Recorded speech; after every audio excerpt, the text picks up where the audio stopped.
김준하는 하늘이와 연두를 아직도 포기하지 않고 있었습니다.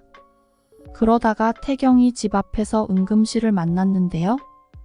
김준하의 그런 집착이 자기한테 비극적인 결말을 불러오게 된다는 소식이 전해졌어요.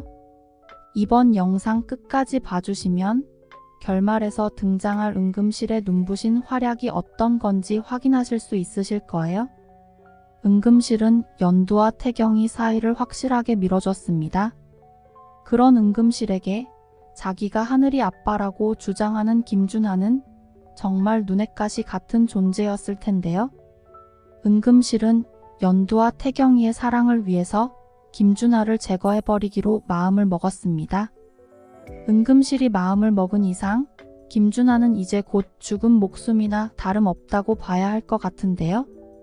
은금실은 김비서를 시켜서 김준하의 자산 규모에 대해 상세하게 확인했습니다. 김준하가 돈 꽤나 만지고 있는 것은 사실이지만 은금실이 움직일 수 있는 돈에 비하면 정말 세 발의 피밖에 안 되는 수준이었는데요. 은금실은 김준하가 가진 것들을 완전히 뭉개버리기로 했어요. 김준하는 미국에 있는 아파트를 전부 처분하고 한국으로 들어왔다고 했죠. 김준하의 재산이 미국에 있었더라면 은금실도 손을 대기 힘들었을 텐데 연두와 하늘이를 되찾겠다고 전부 정리해서 한국으로 들어온 게 김준하의 실수였습니다. 은금실은 우선 김준하의 부동산부터 손을 보기 시작했습니다. 한국에서 부동산을 구입한다는 것은 은행에서 대출을 필수로 받을 수밖에 없잖아요. 김준하 역시 주택담보대출을 끼고 부동산을 구입했습니다. 그런데 은금실이 은행 쪽에 압력을 넣은 거죠. 김준하라는 사람은 믿을 수 있는 사람이 아니니 대출 일정을 당겨서 돈을 빨리 갚으라는 식으로 독촉을 해버렸습니다. 갑자기 날벼락을 맞은 김준하는 어이가 없었을 것 같아요. 아파트라는 게 하루 이틀 사이에 팔리는 것도 아닌데 은행에서 갑자기 대출금을 상환하라는 게 정말 말도 안 되는 상황이었잖아요. 다른 은행에도 대출을 알아봤지만 모든 은행에서 김준하에게 대출을 해주는 걸 거절했습니다. 사채라도 쓰지 않으면 김준하는 당장 길바닥에 나앉을 상황이 되고 말았는데요. 김준하는 이 모든 상황이 은금실의 힘이라는 것을 깨달았습니다. 그게 아니고서야 이런 말도 안 되는 일이 벌어질 수는 없는 거잖아요. 은금실은 자기를 찾아온 김준하에게 이제야 정신을 좀 차렸느냐고 하면서 앞으로도 연두를 되찾느니 어쩌니 하면서 건방을 떨거냐고 했습니다.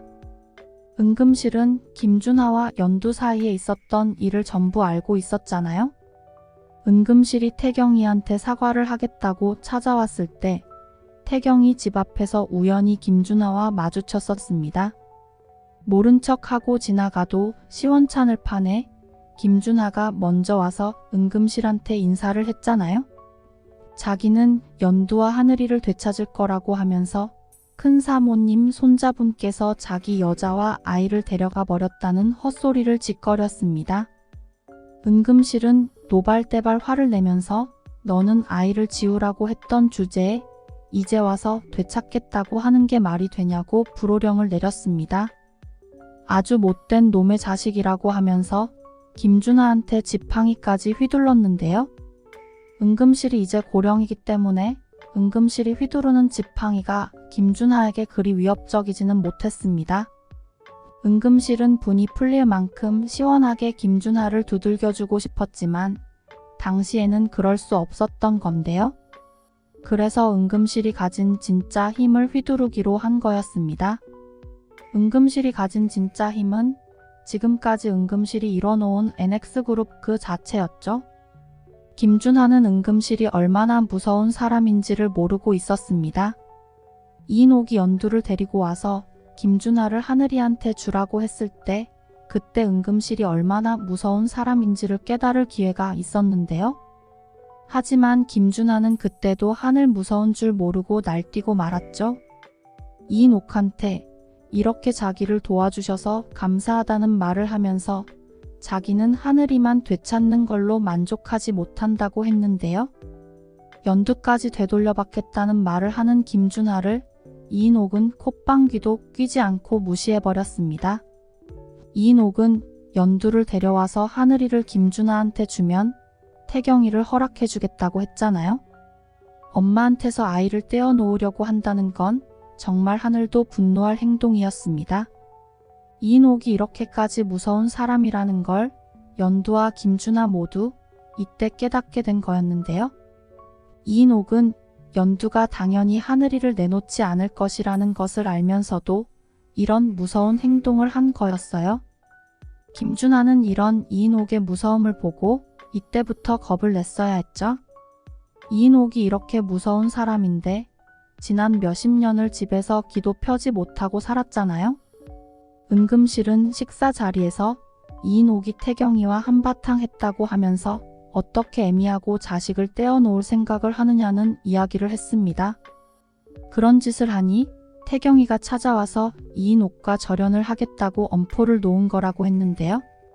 남의 모녀를 떼어놓으려다가 이제 자기가 자기 아들이랑 못 만나게 생겼다고 하면서 이인옥의 잘못된 행동을 나무랐습니다.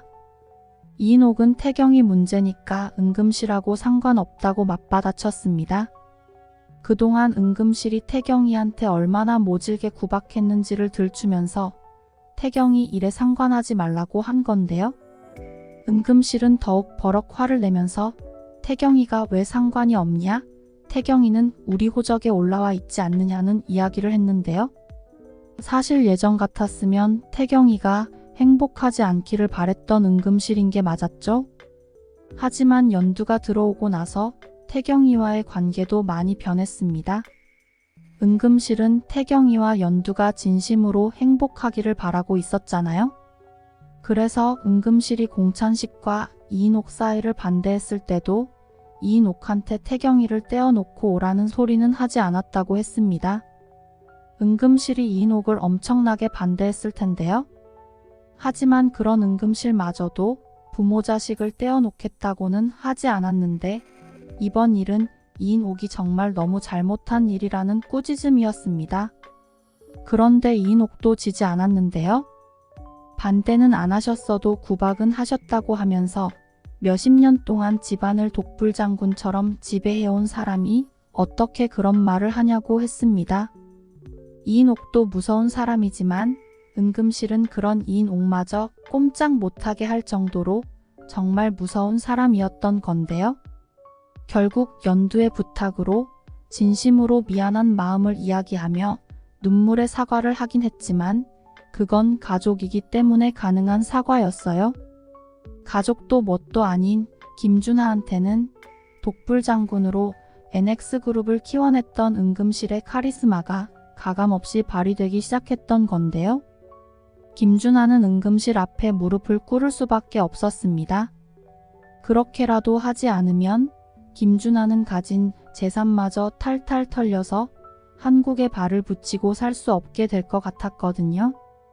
은금실은 김준하에게 다시는 연두와 하늘이를 욕심내지 않겠다고 약속을 하면 김준하의 재산을 싸그리 털어버리는 것만큼은 참아주겠다고 했습니다. 지금 남은 것들을 싹 정리해서 미국으로 떠나라는 이야기도 함께 했죠. 김준하는 어쩔 수 없이 은금실의 제안을 받아들일 수밖에 없을 것 같아요. 범 무서운 줄 모르고 날뛰던 하룻강아지 김준하가 은금실한테 아주 매운맛을 보게 되는 모습을 꼭 볼 수 있었으면 좋겠네요. 이 이야기는 개인적인 상상력을 기반으로 쓴 것이기 때문에 앞으로 밝혀질 진짜 내용과는 다를 수 있다는 점 미리 양해 부탁드릴게요. 이번 영상 재미있으셨으면 구독과 좋아요 부탁드립니다. 구독은 저에게 큰 응원이 됩니다. 오늘도 시청해주셔서 감사합니다.